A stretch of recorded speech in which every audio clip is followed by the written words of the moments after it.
The qualifying session, it's brought out the red flag, and it was only a gentle tap in the past, and there's the contact, just like the MP pair earlier on, and the dramatic conclusion as Galeo out, and we've also, that is an enormous collision. Second season, but this was Luca Giotto just lighting up the rear, and the wall was never too far away. That's how he exited the race. Did you saw him? He was just a bit too wide on the curb, and maybe the pressure of the tire is a bit low. The tire doesn't touch anymore down.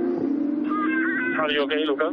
Yeah, I'm okay. Young drivers, both part of the Honda program, both out of the race. Probably safety car now, because there was a contact. Anyway, Markelov is struggling so much with the pressure. Maybe they were just wrong, safety car. You're absolutely right, Davide. Two cars off the road and the safety car deployed. They're trying to do as much as possible under the virtual. Hey, what are you doing? No.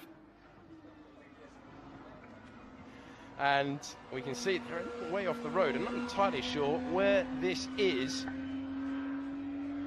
We're going to find out now as we pan back to the circuit. But is it turn number 4? I think it might be turn number 4. Yeah, you're right. We're catching the end of it there. And once again, just like Nyck de Vries at the start of this race, it's wet on the curb. It's wet on almost every curb. And still, the driver's trying to attack to the inside. Followed by Alessio Lorandi in third. Russell is in fourth. Oh, he's hit him. Lorandi's hit him and spun around. This is always what's going to happen. These guys are just racing themselves and are so close. Just outbrakes himself, straight into the back, and out they both go. Simple as that. First time starting from the front row. This is what it looked like from the championship leader. And that is Boschung out of the car and out of the race. Disappointment for the Swiss driver, who did have the fastest lap yesterday. No points for it. This is how he went out off the road. That's Lorandi. That's a bit of a mess there. But what a mixed and dramatic session. De Vries got close, but it's Alexander Albon who, for the third race in a row, is going to take pole position. Just reviewing here, it really snapped on him late. He's going through there fully committed, and that is a very abrupt hit. I think it caught Sergio Sette Camara by surprise.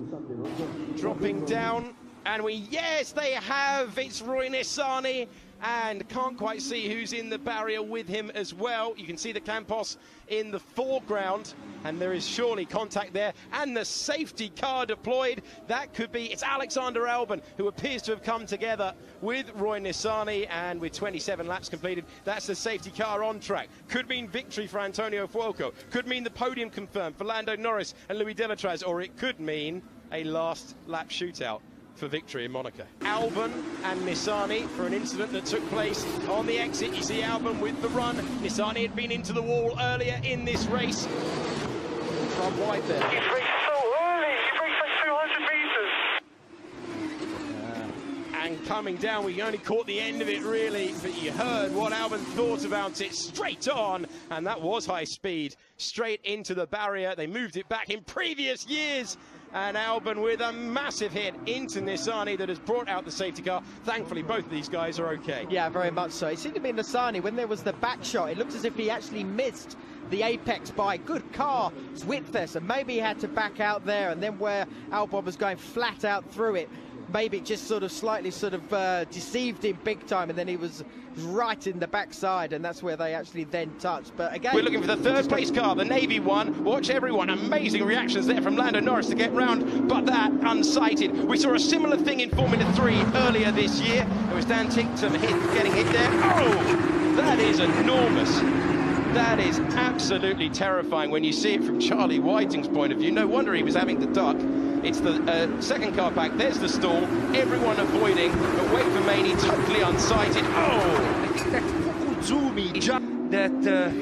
This is on board with championship contender Alexander Albon. Exactly the same thing as his teammate, and he stalls to go no further. Terrible time in qualifying yesterday, and torrid stuff as he sees his teammate. And this is what we like to see. This is what we're relieved to see after a hit that big.